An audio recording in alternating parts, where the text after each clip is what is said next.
खुलुमबाय गोजोन फुंबिलिनि गासिबो बड'लेण्ड बुब्लिनि अनसायगिरिफोरखौ बरायग्रोबाय। दिनै 2 जुलाइ मंगलबारनि फान्जामुथिखौ फरायथिनो लादों आं खिलिखां ब्रह्मआ।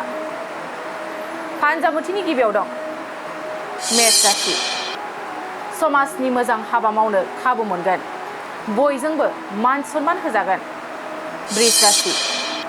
न'खरनि हाबाफ्राव माबा मोनसे बिबान मोननो हागौ, गोसोआ गोजोननाय मोनगोन। मिथुन राशि। गावनि थांखिखौ जाफुंसार होनो हागोन, रंजा खुसिनि सान जागोन। कर्कट राशि।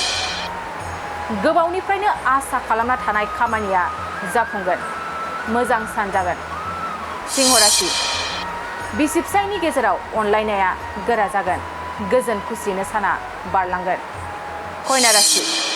लामा दावबायनायाव खैफोद सोमजिनो हागौ, सांग्रां जाना थानाया गाहाम जागोन। तुला राशि। नोंथांनि साननाय हनायफ्रा जाफुंसार जागोन, सुख सान्तिनि सान जागोन। वृश्चिक राशि। देहायाव जानाय बेमार आजारफ्रा गालांगोन, सावस्रिया जौगागोन। धनु राशि। गावनि आंगोजों मानिबा जाहोनाव गावस्रालायनो हागौ, दुखुनि सान जागोन। मकर राशि। नोंथांनि अहंकारनि जाहोनाव रांखावरि जोबस्रांलांगोन, न'खराव असान्ति जागोन। कुम्भ राशि।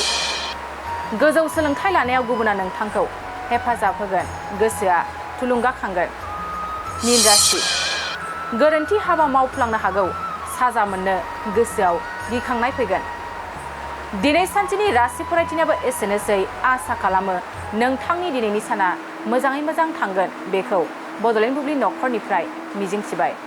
गोजोन्थों। गोजोनथाव खौरां। नोंथांमोननि थाखाय मोनसे गोजोनथाव खौरां लानानै फैदों।